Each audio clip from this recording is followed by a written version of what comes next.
Magandang gabi po sa bawat isa. Praise God. Napakabuti mo sa akin. Hindi ko maunawaan ang lawak ng pag-ibig mo. Dakilang pasasalamat ang ihahandog sa'yo. Hallelujah. Praise the Lord. Minsan ako'y nalulungkot, narapan natatakot sa aking paglalakbay. Ngunit ang pag-ibig ko kailanman laging tapat. Dakilang pasasalamat ang inihahandog. Hallelujah. Dapat kang purihin. Walang kasing dakila ang ibig mo. Para sa iyo aking awitin. Pagpalain po tayo ng ating dakilang Ama. Good evening po. Hindi alam ang pinagmulan, lalo higit ang pagtutunguhan. Subalit nakilala kita sa pagkatutuhan na sa buhay.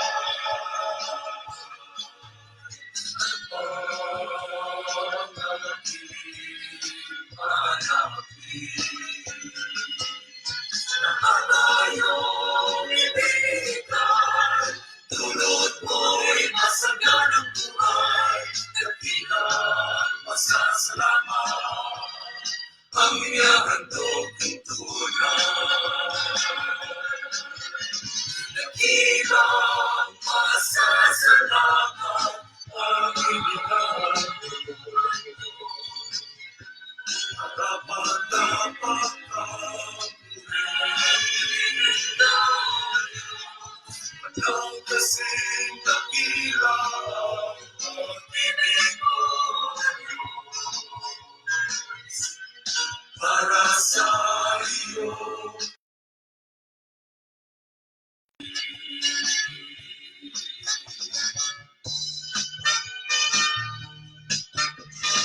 di ko man maunawaan ang iyong kabutihan. Puso ko'y nagdadala at di ko ito mahihayag. O Jesus, ikaw lamang ang tanging kagalakan. Ngayon ako'y natutong mawin ng pasasalamat sa aking Diyos at tagapagligtas. Ikaw ang iibigin at lilingkuran ng tapat. Dakilang pasasalamat ang inihahandog. Harapan dapat kang purihin. Walang kasing dakila ang ibig mo. Para sa iyo aking awitin. Para sa iyo aking awitin.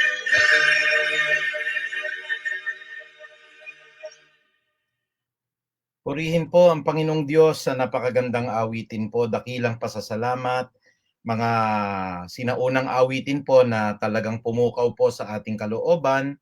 Nahatid po sa atin ng mga papuri singers po. Ayan po. So, napakaganda ng mga mensahe ng mga awitin noong pong unang panahon sapagkat nakalagay po sa Bible ang lahat ng kahalagahan po ng lyrics nito ipinapatungkol po sa Biblia ang lahat po ng mga mahahalagang aral, lalo na po ang tinatawag nating dakilang pasasalamat.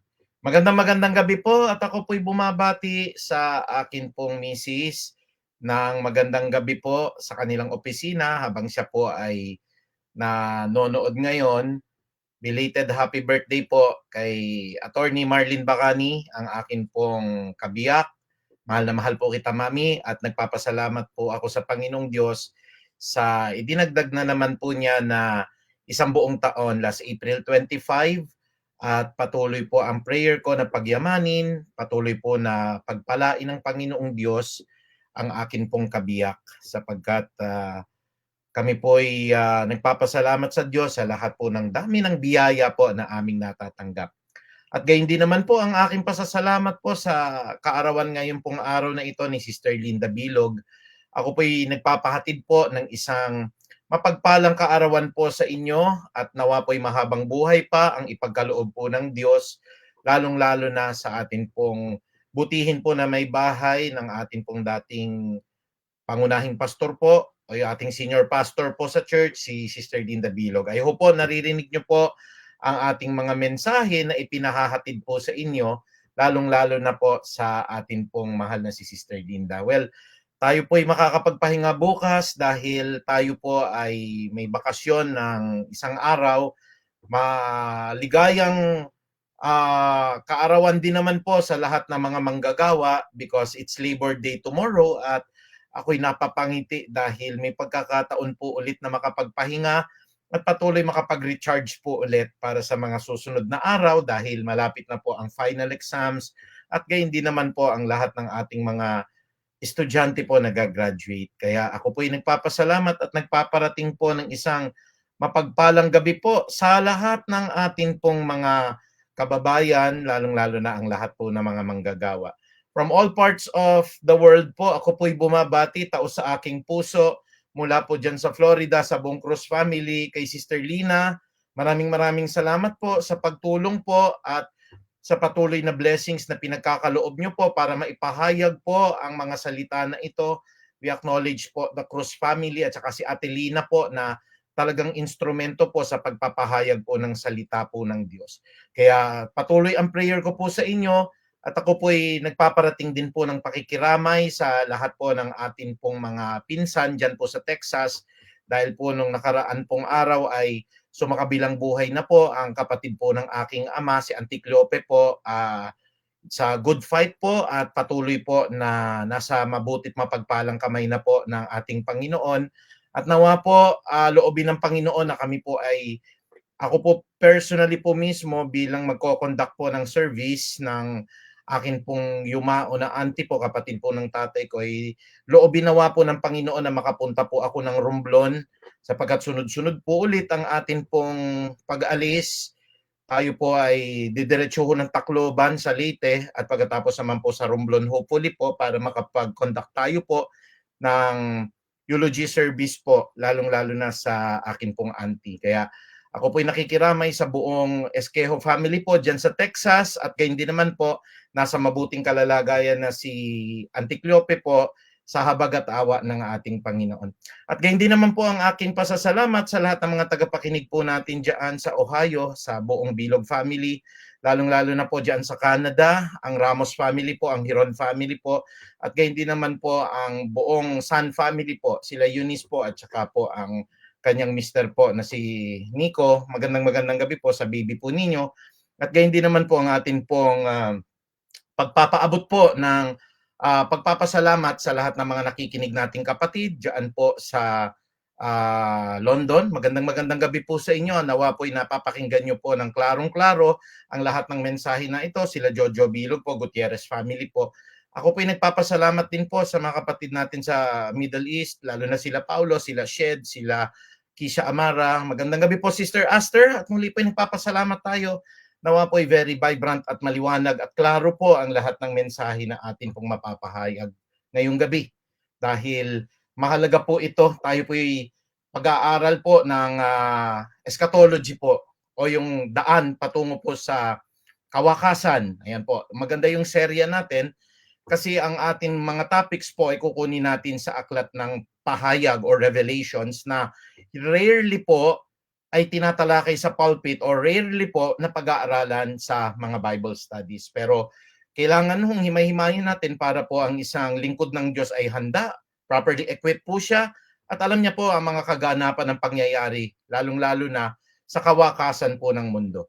Kaya magandang gabi po sa lahat ng ating mga kapatid po, lalong-lalo na sila Brother Renuel. Magandang gabi sa inyo dyan.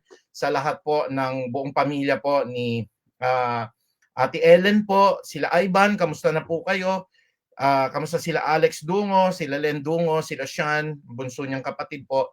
At saka lalong-lalo na po sila Midori po at saka po ang mataos-pusong pagpapaabot natin po ng pagbati ngayong gabi po sa buong pamilya po ni Lizette at saka ni William dyan po sa Japan. Nawa po'y maganda pong kalalagayan at very clear po ang ating transmission ng lahat ng atin pong mga pagpapahayag po ng salita ng Diyos. Uulitin ko po, mahalaga po mga pag-aaralan natin dahil ito po ay tungkol sa daan tungo sa kawakasan o yung eschatology na tinatawag natin para ang isang mananampalataya po'y laging handa anuman po ang mangyari ay nasusubaybayan niya ang kaganapan, ang pangyayari po, ang sequence of events. Mahalaga po yan, lalo na sa mga nagtuturo po namin na mga kasaysayan. Pero kung hindi tayo aware dyan, baka po malinlang tayo, especially on the last days. Kaya muli po, binabati ko po ang lahat ng mga kapatiran, mga Mapaluson, Visayas at Mindanao po, lahat ng ating mga kapatid dyan sa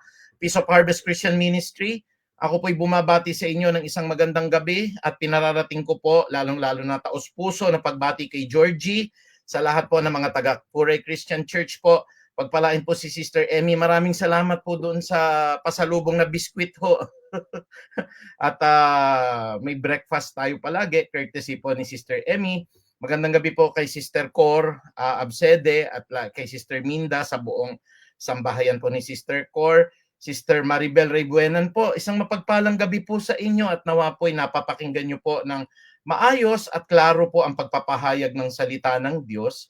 Gayun din po kay Nanay Soli po at sa buong Bautista family, gabi-gabi prayer ko po umunlad ang lahat ng inyo pong kabuhayan. Maraming salamat din po sa buhay ni Pastor Elmer. Good evening po at gayun din po ni Sister Leia. Kayo po ay nababasa ko po ang mga message po ninyo kay kapatid na Tilar Salvador. Pagpalain po kayo ng Panginoong Diyos, no? Lalong-lalo na sa lahat ng mga taga-Puray. Rosalie Tagal, good evening po sa inyo. Kay Crisel ay patuloy nagpapasalamat tayo sa lahat ng mga pagbati ni Crisel Initan. Ayan, si Crisel.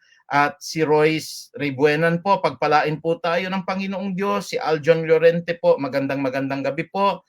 Kay Ate Tere, si Sister Tere, sa magpapagpalang gabi po sa inyo. Si Nenen Manuel po, good evening po. Jaja Manuel. At sa lahat po, si Ate Baby. Baby Mendoza po, buong Mendoza family. Yan po sila Brother Larry, sila Jerome, tsaka si Daryl, at tsaka po si Philip. Ay magandang gabi po sa inyo lahat at sa mga mahal nyo po sa buhay. Magandang gabi po sa atin pong mga kapatid na kasalukuyan pong naka-tune in po. No? Magandang gabi po kay Tintin Gado. Ayan, napapanood din pala po tayo ni Tintin Gado, si Ate Lenny, si Jeje. Magandang gabi sa inyo lahat. At ayan po si Sabina Arabia. At yun po. Maraming pong nakakapanood po sa atin at tayo po ay nagpapasalamat at binabati ko po kayo. Alam niyo po kaya po hindi ko tinatantanan ng pagtuturo po na ito kasi mga kapatid pwede po tayong malinlang in the last days, lalong-lalo na sa pagdating ni Kristo kung hindi po natin alam yung pong mga palatandaan, yun pong pagkakatalaga ng araw, ng buwan at ng mga taon kung kailan po darating na sabi nga ng Biblia, wala pong nakakaalam pero tayo po ay ginagabayan ng Panginoon para alam po natin at hindi po tayo mapapahamak. Yan na po ang advokasya ko, yan po ang aking pinag-aaralan araw-araw.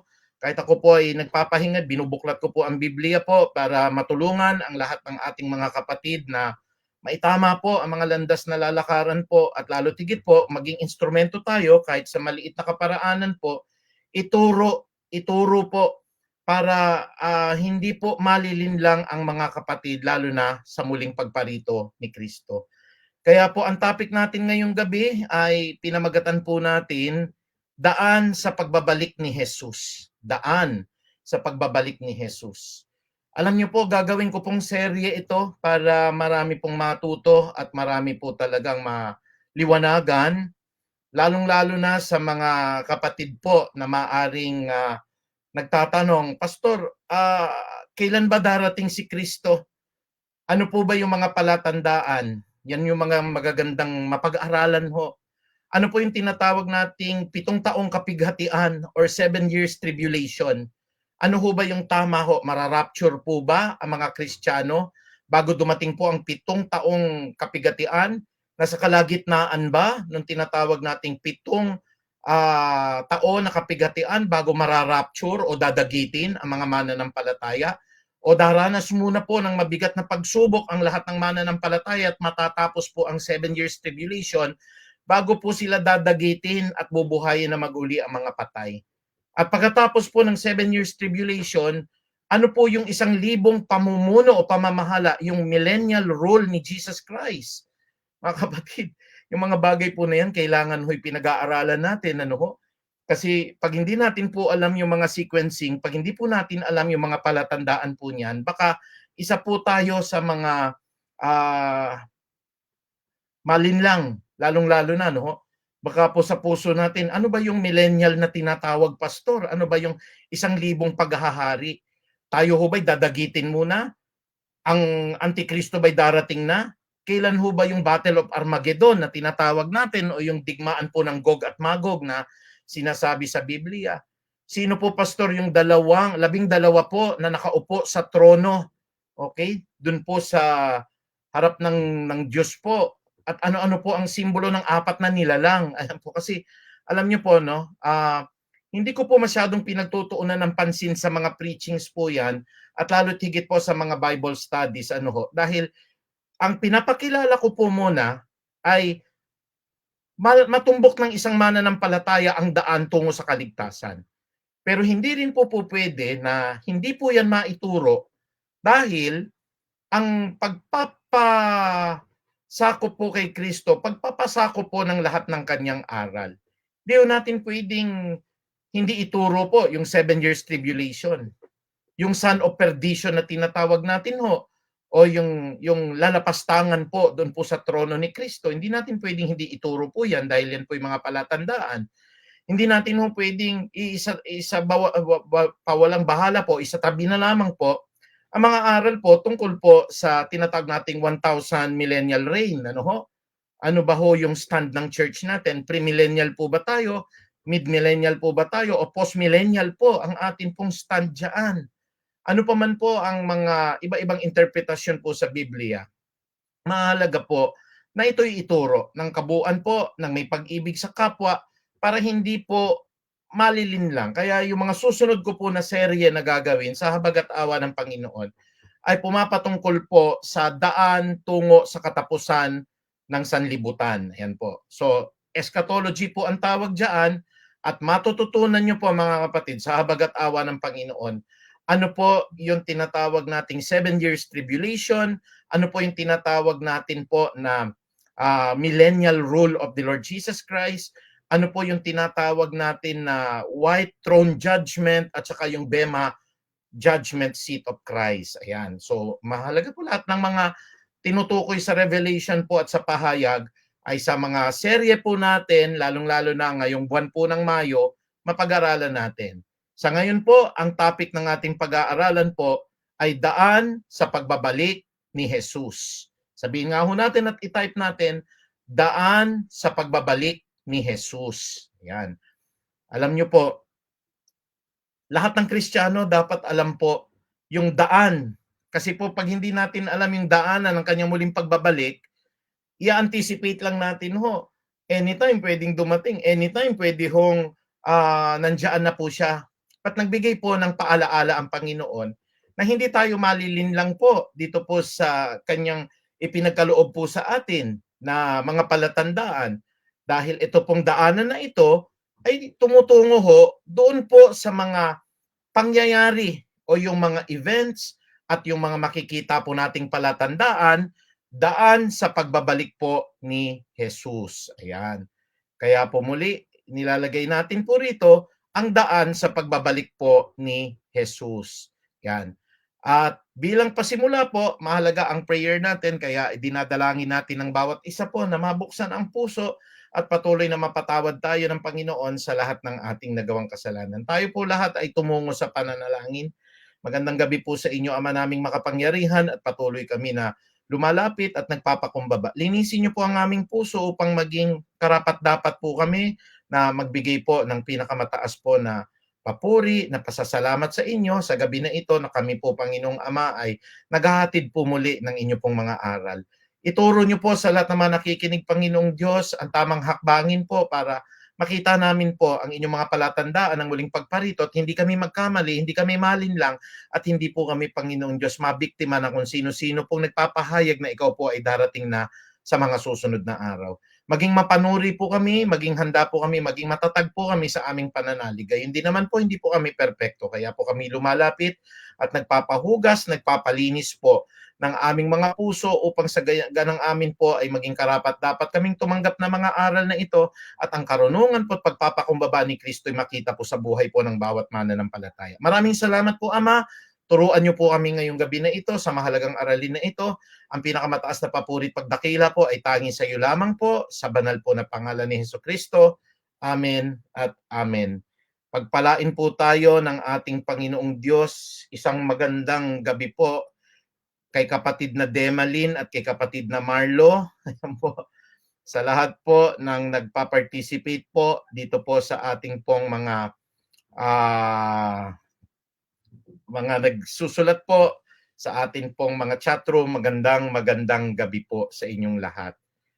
Doon po sa daan ng pagbabalik ni Hesukristo, dapat po natin pong kilalanin at kilatisin ho na walang makapagsasabi po kung kailan. Yan po ang pinapakita sa atin ng banal na kasulatan ng ating Panginoon dito sa Mateo 24:36. And I would like to share to you the Word of God, ang mga salita po ng Diyos na matatagpuan natin sa Mateo 24:36. Sabi po ng Mateo 24:36 po, ngunit tungkol sa araw at sa oras na iyon. Ano po yung oras at araw na iyon? Yung muli pong pagparito ni Kristo. Ngunit tungkol sa araw at sa oras na iyon ay walang nakakaalam, kahit ang mga anghel sa langit o maging ang anak man, si Kristo po mismo, sapagkat ang Ama lamang po ang nakakaalam o nakababatid nito. Purihin po ang Panginoon. Pagka may nagsabi sa inyo, darating na si Kristo ng 2026, andiyan na si Kristo, nakita namin na bumababa mula sa langit. Nakita namin sa Israel, nandun na po, nangungusap na po, nangangaral na si Kristo. Sansalain nyo po, kapatid, at i-rebuke nyo po, kasi uulitin ko po, no, walang nakababatid po kung kailan po darating si Kristo. Ang sabi po ng Mateo 24:36, ngunit tungkol sa araw at sa oras na iyon ay walang nakakaalam, kahit ang mga anghel sa langit o maging ang anak man, ang Ama lamang ang nakakaalam nito. Purihin po ang Panginoong Diyos. Even the Lord Jesus Christ po, even ang mga anghel po, ay hindi po nalalaman kung kailan ang kanyang muling pagparito. Of course, ang Amang nasa langit po, na siya pong nagtakda lahat ng bagay na yan, nagbigay po ng palatandaan, nagbigay po ng mga dapat nating mabatid para hindi tayo maliligaw. Kasi mahirap din po na unawain na maski nga po yung anak hindi niya po alam at ang mga anghel po walang nakababatid. But of course, hindi tayo ginawa pong mangmang ng Diyos natin dahil isinulat niya po ang magiging palatandaan po. At sa gabing ito, nais ng Panginoong Diyos, malaman po natin eksakto o di man natin alam eksakto po, may palatandaan man o wala, ang mga puntos na ito na mahalaga po para atin pong matunton, atin pong makilatis, atin pong malaman, ang mga posibilidad po ng kanyang pagparito, walang nakakaalam kundi ang Ama, pero may mga katangian na dapat tayong ugaliin sa pag-aantay natin sa muling pagbalik po ng ating Panginoon. At isa na nga po sa itinuturo sa atin, pakilakihan nyo na lamang po sa television ninyo, no? Dahil medyo maliliit lang po yung mga titik dito. Sabi po ng pinag-aaralan natin, dito po sa daan sa pagbabalik ni Jesus, walang nakakaalam po kung kailan darating si Kristo. Maging ang amang nasa langit, maging ang mga anghel po, walang nakakaalam. Kaya unang-unang itinuturo po sa atin ay maging mapanuri. Ayan po. Tinuturuan po tayo na maging mapanuri po. Ayan. Kaya maganda po na tayo po ay patuloy po na magpasalamat sa ating dakila't mapagpalang Diyos sa gabi po na ito dahil tinuturo po sa atin ang mga kataga po na kinakailangan po tayong maging mapanuri. Ayan, maging mapanuri. Purihin po. Ibig sabihin po, hindi po masama na magtanong. Ayan po. Hindi po masama na tayo po ay maghalukay o kaya tignan natin po ang lahat ng karunungan. Hindi po masama po na tayo mag-aral. Hindi po masama po na pakinggan natin ang tinig po ni Jesus. Gaya po ng sinasabi po ng 2 Thessalonians, dito po sa ikalawang Thessalonica 2:1-3. Sabi po ng ikalawang Thessalonica 2:1-3, mga kapatid, tungkol naman sa pagbabalik ng ating Panginoong Hesukristo at sa pagtitipon sa atin upang makapiling niya, nakikiusap kami sa inyo na huwag agad magugulo ang inyong isipan o mababahala kung mababalitaan ninyong dumating na ang araw ng Panginoon. Ang ganda ng atin pong ginagawa ng Panginoong Diyos na gawing mapanuri. Ang sabi po ng Bible po, kailangan sa mga nababalitaan natin na muling pagbalik ng ating Panginoong Hesukristo, mahalaga po na huwag magugulo yung ating isipan o mababahala kung mabalitaan ninyong dumating na ang araw ng Panginoon. Huwag kayong maniniwala kahit sabihin pa nilang iyon ay pangangaral o pahahayag o isinulat namin o pahayag namin, ang sabi po ng mga apostol, no? Huwag kayong magpapadaya kanino man sa anumang paraan. Hindi darating ang araw ng Panginoon hanggat hindi pa nagaganap ang huling paghihimagsik laban sa Diyos at ang paglitaw ng swail na itinakda ng kapahamakan. Purihin po ang Panginoong Diyos. Kailangan maging mapanuri tayo. Meron pong series of events po yan, kapatid, na atin pong mapapansin o atin pong mapag-aaralan. Hindi po yan na pag may nagsabi po, nandito na si Kristo o kaya po nakita na namin sa Jerusalem o kaya po dito sa petsang ito darating si Kristo. Marami na pong nagpahayag niyan. Lahat po yan mabibigo kasi ang sabi ng Biblia may palatandaan, maging mapanuri tayo.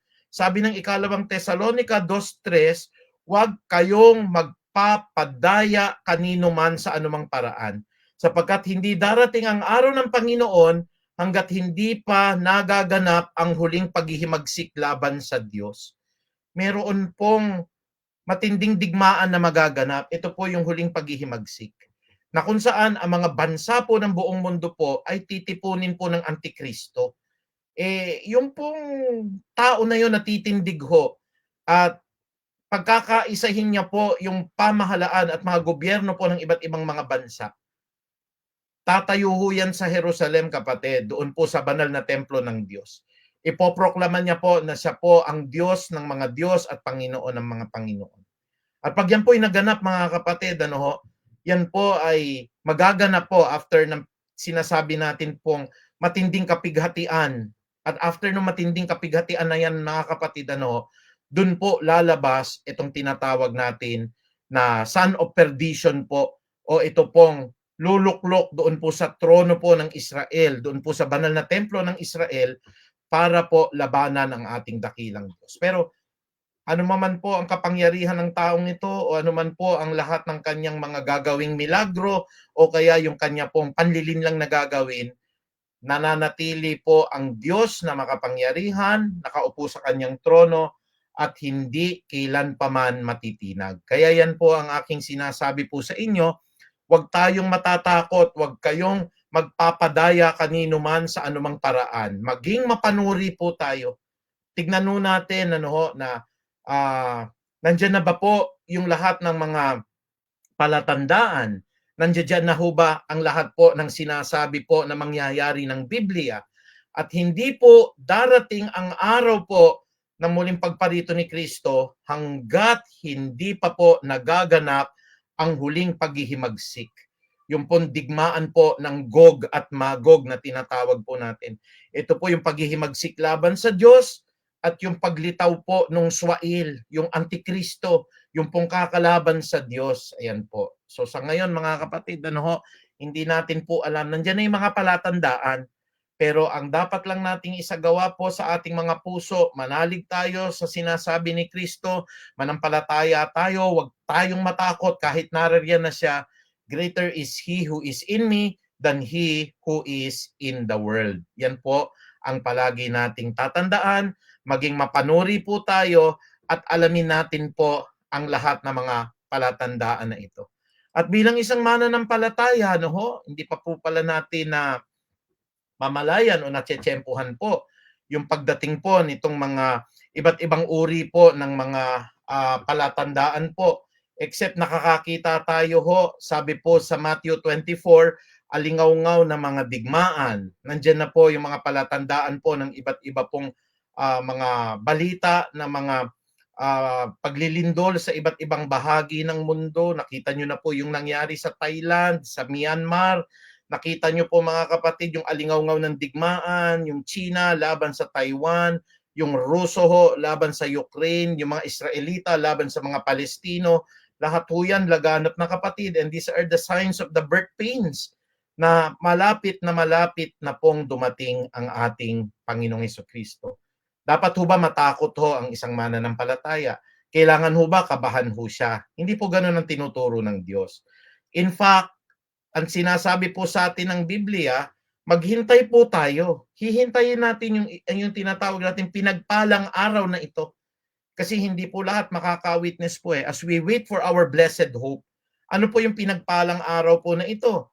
Sabi po ng Tito 2:11 hanggang 13. In the book of Titus, chapter 2, verse 11 to 13, sapagkat nahayag na ang kagandahang loob ng Diyos na nagdudulot ng kaligtasan sa lahat ng tao.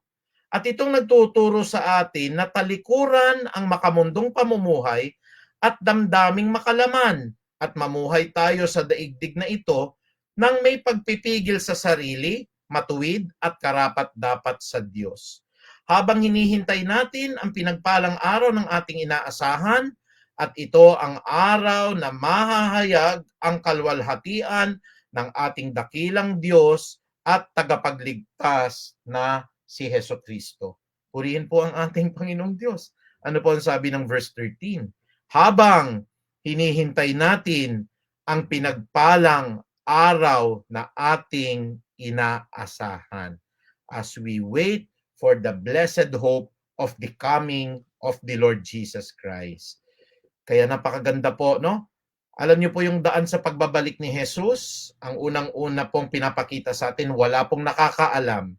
Maski po ang anghel, maski po ang Panginoong Hesukristo, kundi ang Ama po ang nag-set kung kailan po ipadadala si Jesus sa kanyang muling pagparito po. At ang dapat lang po nating isagawa, huwag tayong mangangamba, kundi maging mapanuri po tayo. We have to be very careful. We have to study the Word of God. Kailangan pinakikinggan natin ang mga salita ng Diyos. Dapat po yung tinig niya ang atin pong nilalakaran at kailangan binubuklat natin ang Biblia natin. Nakikinig tayo ng mga Bible studies na ito. Lalong-lalo na gaya po ng sinasabi ko, eschatology po o yung daan sa katapusan po ng sanlibutan at ng sangkatauhan ng ating mga pag-aaralan ngayon pong Mayo. Ano po ba yung tinatawag nating Great Tribulation? Yung 7 taong matinding paghihirap, Ano po ba yung sinasabi po ng Biblia na millennial reign of Christ, 1,000 paghahari ni Kristo. Naku, napakaganda po dahil magkakaroon ng kapayapaan. Si Satanas, so mga kapatid, ay ibubulid po doon po sa abyss o sa kailaliman. Hindi siya makaka-influence po doon po sa tinatawag nating millennial reign of the Lord Jesus Christ. Magkakaroon ng kapayapaan, magkakaroon po ng kasaganahan, 1,000 taon po yan bago po ang darating na paghahatol ng Diyos at muling papakawalan po si Satanas at mandaraya po ng maraming tao. If we are not aware of these things, yung tinatawag nating tribulation, kundi tayo aware po, kailan ba mangyayari po yan, darating ba muna ang rapture? Tayo po ba ay makakasama sa 1,000-year reign ni Lord Jesus Christ? Ano ho ba ang mga gagawin po ng kalaban pag siya po'y muling pinakawalan po? Doon po sa kailaliman po, manlilin lang siya ulit. At doon na nga po magkakaroon ng matinding digmaan, yung pong gera ng Gog at Magog pagkatapos po ang 1,000 millennial years of the rule of the Lord Jesus Christ. Diyan na po i-slain at patuloy po nawawasakin ng Diyos ang lahat ng kanyang kalaban bago po hahatulan ang lahat po ng nagpatatak po doon po sa dragon o nagpatatak po ng 666 na yan po yung mga mahalagang aralin na tatalakayin po natin sa mga susunod na araw po. So tayo po ay kinakailangan na maging mapanuri mga kapatid. Kailangan po na ang isang mananampalataya po ay talaga pong naghihintay sa pinagpalang araw. Sabi po, habang hinihintay natin ang pinagpalang araw na ating inaasahan, sabi po ng Titus chapter 2 verse 13, tinuturuan tayo ng Diyos na talikuran natin ang makamundong pamumuhay. Kaya po when we accept the Lord Jesus Christ po, kasama sa acceptance po, ang pagtalikod po sa lahat ng mga makamundong pamumuhay, sa lahat ng damdamin po na makalaman, tinatalikuran na natin yan. At lalo tigit po ang pamumuhay po sa daigdig na ito na kinakailangan pong lagyan ng self-control o pagpipigil po para sa ating pag-aantay sa dakilang pagdating ni Kristo. So, gaya ng pinag-aaralan natin, ano po yung daan sa pagbabalik ni Jesus? Unang-una po, kinakailangan tayo po ay maging mapanuri. Lagay niyo po diyan po sa atin pong tinatype. Ang daan sa pagbabalik ni Jesus, maging mapanuri. Pangalawa ho, maghintay sa pinagpalang araw. We wait and wait. No? Huwag nating pangunahan ang pagbabalik ni Kristo.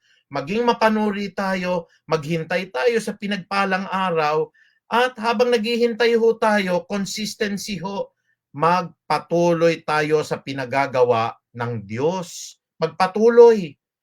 Kasi baka nawawalan tayo ng pag-asa po. Ang tagal-tagal naman dumating ni Kristo. Si Kristo po hindi ko na maantay yung kanyang muling pagdadating. Hanggat inaantay po natin, hanggat ang pag-asa po ay nasa puso natin mga kapatid, sabi ng Gawa 1:8, magpatuloy lang ho tayo kung ano ba yung pinagagawa sa atin. Sabi po ng Acts chapter 1 verse 8, subalit tatanggap kayo ng kapangyarihan pagbaba sa inyo ng banal na Espiritu at kayo'y magiging saksi ko. Spread the word, spread the good news, share the good news of the word of God. Kayo'y magiging mga saksi ko sa Jerusalem, magiging saksi ko sa buong Judea, magiging saksi ko sa Samaria, magiging saksi ko hanggang sa dulo ng daigdig. Purihin po ang Panginoong Diyos. Kaya po, we are being equipped by God. Nalalaman po natin ang lahat ng mga simbolismo na yan na sinasabi sa aklat ng pahayag. Nakikita po natin ang pagdating po ng 7 taong tribulasyon o yung tinatawag nating paghihirap. Yun pong pagdating po at pagra-rapture sa lahat ng mga tinawag at mga binigyan ng buhay na walang hanggan ni Kristo. Ang lahat po na nangamatay sa ilalim po ng kapangyarihan ni Kristo ay muling bubuhayin po. At lalo tigit po mga kapatid, ang 1,000 pamumuno at ang sabi po natin ang millennial reign ng Panginoong Jesucristo na magaganap bago po ibigay ng Panginoon ang bagong langit at ang bagong lupa. Abangan nyo po ang ating mga serye na yan dahil gusto ko pong mag-focus at maituro po sa inyo sapagkat hindi ko masyado pong naipipreach po yan sa pulpit, hindi ko masyadong naituturo po sa Bible studies kasi po tinitiyak ko muna po na alam ng isang mananampalataya ang daan papunta po sa kaligtasan. Baka po mapunta tayo sa mga trivial at mga head knowledge po patungkol sa Biblia, pero huwag kayong mag-alala po, ngayon na naituro na natin ang daan tungo sa kaligtasan, naituro natin po ang pananampalataya kay Kristo, marapat din pong ituro natin ang mga magiging kaganapan po sa wakas ng sandaigdigan. Ang tawag ho natin dyan, eschatology. Ayan. Kaya magpatuloy lang ho tayo sa pinagagawa ng Diyos. Sabi po ng ating pinag-aaralan mga kapatid, paano po yung daan sa pagbabalik ni Jesus? How will God prepare the way? Walang nakakaalam po ng araw ng pagdating ni Kristo, maski po ang mga anghel, maski po ang ating Panginoon, kung hindi ang Ama lamang po ang nakababatid. Kaya unang-una, mahalaga po na maging mapanuri tayo. Huwag tayong basta pong magpapaniwala na si Kristo darating sa mga susunod na buwan, si Kristo ay darating mamayang gabi, si Kristo ay nasa Israel na, si Kristo po ay nasa Pilipinas na, may bagong Hesus Kristo po sa bansang Hapon. Huwag kayong maniniwala po, maging mapanuri po ang isang mananampalataya. Bakit? Wala pong nakakaalam kung kailan po darating si Kristo, wala pong nakakaalam kung kailan po siya muling paparito, except ang Ama po nating nasa langit. At sa atin pong pagiging mapanuri, maghintay po tayo dun sa pinagpalang araw. Huwag natin pong hayaan na puwersahin yung pagdating po niya. Huwag natin pong ilagay sa puso natin, natatakot ako, baka hindi ako makasama. Kaya nga ho natin pinag-aaralan, kaya nga po natin po hinahalukay at atin pong hinihimay-himay itong mga salita na ito para hindi po tayo mangmang. Alam po natin ho yung mga palatandaan. Alam natin po na humihitik na po sa bunga ang puno ng igos. Alam natin nag-iiba na po ang mga dahon nito at malapit na po ang taglagas. Sapagkat kung alam natin ang palatandaan, hindi po tayo mapapahamak. At ikatlo, mga kapatid, kung ano po yung pinagagawa sa atin, pagpatuloy lang po natin. Yung mga pag-aaral po ng Biblia, huwag kayong makakaligta po. Always make it in your heart to dedicate your time in listening to the Word of God. Priority natin si Kristo. Uulitin ko po yan, prioridad ng isang Kristiyano si Jesus. Prioridad po natin ang pag-aaral ng kanyang salita. Prioridad natin pong ipagpatuloy ang pinagagawa sa atin ng Diyos. Spread the Word of God. I-share nyo po ang magandang balita. Sa pamagitan po ng ginawa ni Kristo sa krus ng Kalbaryo, meron ka ngayong tsansa sa buhay na walang hanggan. Dahil po sa pagtulo at pagtigis ng kanyang dugo, tayo po nalikas na makasalanan, hinugasan po siya na walang kasalanan, ay ginawang kasalanan para tayo po ay mapatawad at maging tagapagmana po ng buhay na walang hanggan. Kung kayo po ayaw nyong maimpyerno, kung kayo po ayaw nyong mapahamak sa dagat-dagatang apoy, maganda po, lahat ng kakilala po ninyo, lahat ng kaibigan ninyo, maging ang kamag-anak ninyo, ang best friend po ninyo, ang kapitbahay po ninyo, ang lahat po ng mga nakakasalamuhan ninyo, nakakaupo ninyo, maging sa jeep, maging sa mga bus, lahat ho, share the Word of God kasi yan po ang pinagagawa sa atin ng Diyos. Magpatuloy po tayo. Ano po sabi ng Gawa 1:8? Subalit tatanggap kayo ng kapangyarihan pagbaba sa inyo ng Espiritu Santo at kayo'y magiging saksi ko sa Jerusalem, sa buong Judea, sa Samaria, hanggang sa dulo ng sandaigdigan. Kapatid, there's nothing to worry about. As long as we have faith in the Lord Jesus Christ, hindi po sinungaling ang Diyos. Pag tayo po'y nanalig sa Kanya, dumating man po siya anytime, tayo po ay nasa maingat at na mapagpala, mahabaging kamay ng Diyos. Hindi tayo pwedeng agawin po ni Satanas. Hindi po tayo pwede pong yurakan, apakin, o kaya po ay kaladkarin tayo sa impyerno. Ang kaligtasan na tinanggap natin kay Kristo, it is sealed. Ito po ay once and for all.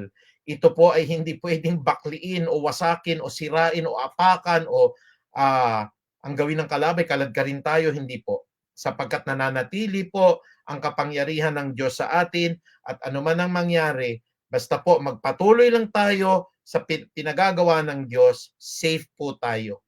Kaya po sana ang ating pinag-aaralan pumapasok sa ating puso, ang daan po sa pagbabalik ni Jesus, walang nakakaalam. Maski ang ama, maski ang anak, maski ang mga anghel, kundi ang ama lamang po. Ano pong dapat naming gawing pastor upang tayo po ay maghintay kay Kristo, maging mapanuri sa lahat ng aral. Kaya po makikinig kayo sa mga Bible studies na katulad nito. Lalo na po yung mga susunod do natin, pag-aaralan po natin ano po yung 7 taong kapigatian, what is the 7 years tribulation, ano po ang stand ng Feast of Harvest, tayo ho ba ay pre-tribulation? Dadagitin po ba tayo bago dumating po yung paghihirap na yan sa mundo na ito?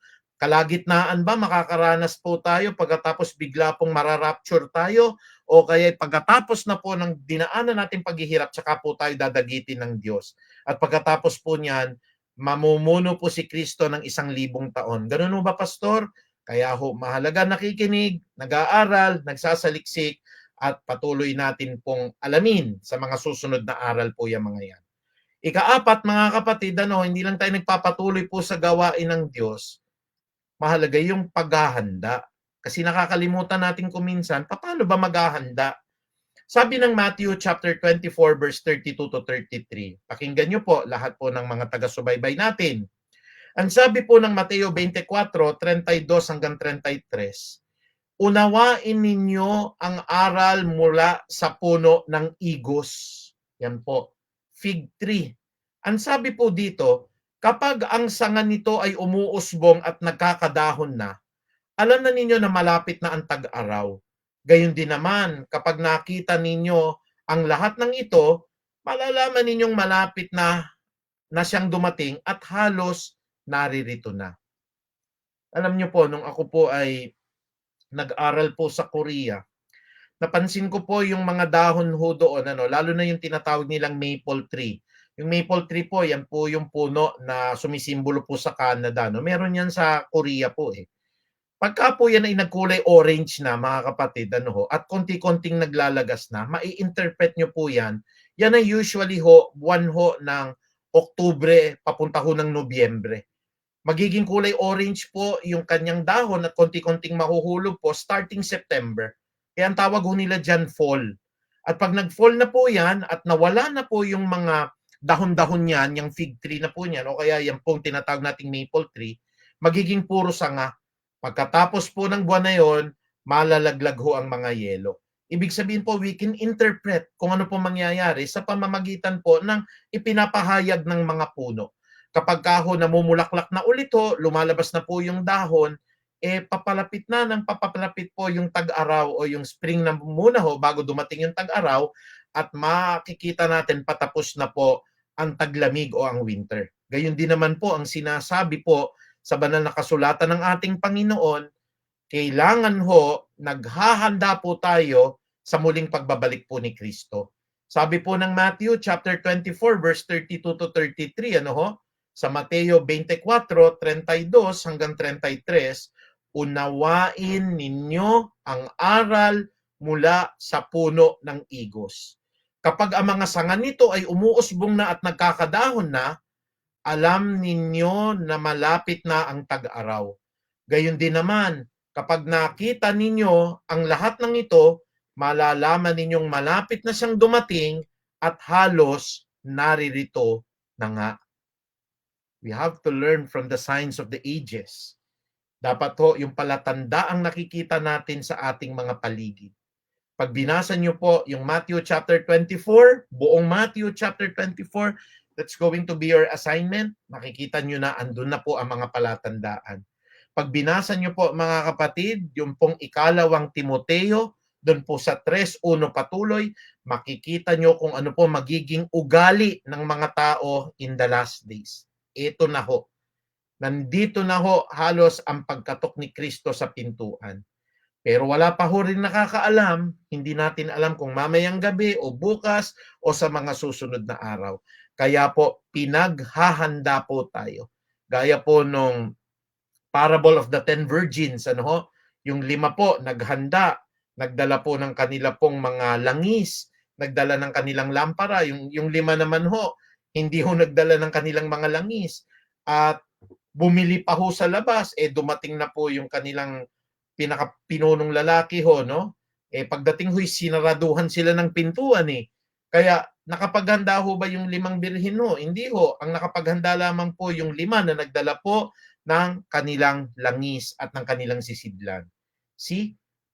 Marami pong mapapahamak dahil hindi ho naghahanda. Maraming tao po ang hindi po makakalakad doon po sa pag-aantay kay Kristo kasi hindi ho sila naghahanda sa muling pagbabalik ni Jesus. Mga kapatid, ang pinag-aaralan po natin ay daan po sa pagbabalik ni Jesus. Bata ka man, matanda ka, o ikaw man po mga kapatid ay busy sa trabaho mo, mayaman o mahirap, inevitably po dadating at babalik po si Jesus. Tungkol sa araw po ng kanyang pagbalik, may mga palatandaan ngunit walang nakapagsasabi po kung kailan darating si Kristo. Tanging ang Ama lamang po, maski si Kristo mismo, ang mga anghel hindi po alam. At dapat ho, isang katangian natin, maging mapanuri tayo.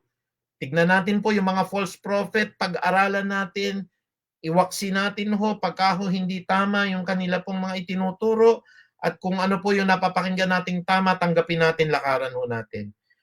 Maghintay po tayo sa pinagpalang araw, wag nating mamadaliin, wag po tayong matatakot, wag po tayong magkakaroon ng agam-agam na baka mamayang gabi. Leave it unto the Lord Jesus Christ. Pagka po tayo nanampalataya sa Kanya, wag kayong mag-alala po. Pagdating niya, dadagitin po tayo. We will all be raptured. Ano? Ikatlo ho, magpatuloy lang tayo sa pinagagawa ng Diyos. Sabi po ng unang Korinto 15:58, huwag kayong mawawala ng pag-asa sa paggawa ng kabutihan sapagkat alam ninyo sa takdang panahon ay aanihin ninyo ang lahat ng inyong ginawang kabutihan. Your labor in the Lord will not be in vain. Kaya magpatuloy lang ho tayo sa pinagagawa at kailangan po maghanda po tayo sa muling pagbabalik po ni Jesus. Pinaghahandaan po yan, kapatid. Tinitignan natin yung puno ng igos. Yun po ang isa sa pinakamagandang example. Tignan nyo po kapag nagkakaroon na po ng mga dahon-dahon, nagkakaroon na po ng mga bulaklak, ibig sabihin malapit na po ang tag-araw. Gayon din naman po, pag nakita natin ang lahat ng palatandaan, Matthew chapter 24, ikalawang Timoteo ho, doon po sa 3:1 patuloy, Jesus Christ is already knocking at the door. Mga kapatid, bilang pangwakas po, inaantay natin ang pagdating ni Kristo. At sa pagdating na ito, sabi ng Gawa 1:10 hanggang 11, yung 120 po na mga mananampalatayang nakatingin po sa langit habang si Kristo po ay dinadala po doon. Ang sabi po sa kanila ng mga anghel, sa Gawa 1:10 hanggang 11, habang sila'y nakatitig sa langit at siya'y iniaakyat na, may dalawang lalaking nakaputi na lumitaw sa tabi nila. Ito po yung dalawang anghel. Ang sabi sa kanila, kayong mga taga-Galilea, bakit kayo nakatayo rito at nakatingin sa langit? Sapagkat itong si Jesus na umakyat sa langit ay magbabalik gaya ng nakita ninyo na pag-akyat niya. Jesus Christ is going to return soon. Ang good news po, na pag-aaralan natin ang kanyang mga salita, dama natin po na si Kristo po ay buhay at ang buong pananalig natin ay nakasalig sa kanyang aral, nakasalig sa kanyang muling pagparito.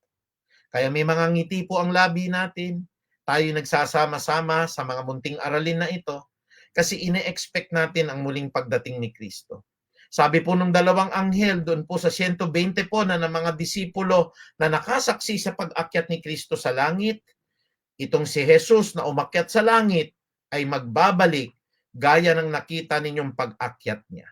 Kaya tayo po mga kapatid, patuloy na magtiwala anytime darating si Jesus at gaya na ng pag-aralan natin, maghintay lang tayo ho sa pinagpalang araw, maging mapanuri po tayo sa lahat ng mga sinasabi ni Kristo, magpatuloy tayo sa paggawa o sa pinagagawa po ng Diyos at maghanda po tayo sa muling pagbalik ni Jesucristo. Mga kapatid, tayo po ay nagpapasalamat po muli dahil tayo po ay nakatapos po ng gawain at ako po ay excited dahil bukas po ay makakapagpahinga tayo. Walang pasok po dahil atin pong siniselebra po ang kaarawan ng lahat ng mga manggagawang Pilipino. Sa lahat po ng ating mga manggagawang mga kapatiran, isang mapagpalang araw po ng mga manggagawa bukas, at lalo tigit po tayo bilang mga manggagawa ni Kristo, magpatuloy lang po tayo maging mapanuri, magpatuloy lang man po tayo sa pinagagawa ng Diyos, magpatuloy tayo sa pag-aaral at patuloy na pag-iintay sa pinagpalang araw, at maghanda tayo sa muling pagbabalik ni Jesus. Mga kapatid, kung meron po kayong gustong katanungan, nakapaskil po yung number ko ngayon, ano ho, at pwede po kayong magtanong, at ito po open po natin sa lahat. Maganda po yung mga topics natin, huwag kayo a-absent ha. We will be studying about the Great Tribulation. Pag-aaralan po natin yung 4 na nilalang sa pahayag. Atin pong tatalakayin ang millennial reign of Christ, at atin pong tatalakayin po yung son of perdition po, yung Antikristo, para talagang prepared po tayo at hindi po tayo malilinlang ng kalaban. Sa atin pong tanong, ang sabi po rito, ano-ano ang mga palatandaan ng muling pagbabalik ni Kristo? Para po dun sa mga palatandaan, kasi isang separate na aral po yan, assignment nyo po, dahil po may nagtanong, ano-ano pong palatandaan ng muling pagbabalik ni Kristo, pakibasa po ang buong Matthew chapter 24, nandun po palatandaan. Magkakaroon po ng alingaw-ngaw ng digmaan, bansa laban sa bansa, kaharian laban sa kaharian, magkakaroon po ng taggutom sa buong mundo, magkakaroon po ng iba't ibang paglindol, magkakaroon po ng taghirap, at sasama ng sasama po ang tao. In addition to that po, palatandaan po na malapit nang dumating si Kristo, ikalawang Timoteo po 3:1, ang tao po ay magiging makasarili, ang tao po ay magiging maibigin sa kanya pong kapangyarihan, ang tao po ay magiging mahilig po sa salapi, ang tao po ay magiging mapagmataas, magiging mayabang, magiging swail sa mga magulang. Yan po ang mga palatandaan. Ulitin ko po dun sa nagtanong, ano-ano ang palatandaan ng muling pagbabalik ni Kristo? Pakibasa po ang Matthew chapter 24, yung buong chapter 24 nandoon po, at ang ikalawang Timoteo 3:1 patuloy. Nandun po ang magiging ugali ng mga tao sa mga huling araw. Yan. Nagpapasalamat po tayo kay Tere. Ayan po, ay patuloy na nakikinig sa atin. Magandang gabi po kay Tilar Salvador po. Pagpalain po kayo ng ating dakilang Diyos sa inyo pong patuloy na pakikinig. Maraming salamat din po kay Sister Baby, kay Pastor Elmer po ulit, kay Sister Lynn, ito si Sister Emerlinda Melendez, kay Ate Lenny, kay Aljon Lorente, Georgie Alejandro, Elmer Daito, kay Sister Leia, Belinda Ray Buenan Borlado, magandang pong gabi sa inyo. Kay kapatid na Pogi, siyan po si Brother Danny, si Dandoy, si Sister Aster, at lahat-lahat po. Kung di ko man po mabati, magandang gabi po sa bawat isa sa atin. At muli po, sana may natutunan kayo. Huwag kayong mawawala po sa buwan ng Mayo. Puro po sa daan tungo sa kawakasan ang atin pong pag-aaralan. Yan, humabol pa si kapatid na Marlo. Magandang gabi sa iyo, kapatid na Marlo, at kay kapatid na Demalin Narce. Muli po, pagpalain po tayo ng ating Panginoong Diyos. Tayo po ay dumako na sa ating pangwakas na panalangin. Ama naming makapangyarihan, nagpapasalamat po kami sa lahat po ng mga nag-extend po ng kanilang panahon upang mapakinggan po ang daan tungo po sa muling pagbabalik ni Kristo. Nawa po Lord ay lalo naming matutunan po ang mga aral mo sa aklat ng pahayag, ang mga katapusan ng sanlibutan, mga palatandaan, lalo tigit po ang mga aral tungkol po sa eschatology na magpapatatag po sa amin pong pag-iintay po at muli pong aming pag-asam-asam ng pagbalik mo po, Panginoong Jesus. Muli po hawakan niyo ang aming puso, nakakamali kami at nakakasala. Patawarin niyo po kami, Ama, at maging instrumento po kami ng pagpapahayag ng inyong mga salita. Hanggang sa muli mong pagparito, ingatan mo po ang aming mga puso, huwag kami magkasala ng mabibigat, at patuloy po, Lord, na magpasailalim kami sa inyo pong banal na kapangyarihan. Pagpalain niyo po ang lahat ng mga nakinig po ngayong gabi na ito, pagpalain niyo po, Panginoon, ang lahat po ng mga nagpe-pray din po para maging matatag po ang mga aralin na ito at patuloy na matuto po ang lahat ng mga kapatiran. I-bless niyo po ang Puray Christian Church, i-bless niyo po ang Peace of Harvest Christian Ministry, sa iyo po ang pinakamataas na pagdakila at pagpapasalamat, Ama. To God be the glory po. In Jesus' mighty name we pray. Amen. Muli po, magandang gabi. Pagpalain po tayo ng ating Panginoong Diyos at makapagpahinga po tayo ng maayos lahat hanggang sa atin pong muling pananalangin mamayang madaling araw po, gabayan nawa tayo ng ating dakilang Ama. Maraming salamat po. Mahal na mahal ko po kayo. Sumaatin po ang pagpapala, pag-iingat, gabay at ang patnubay ng dakilang Ama.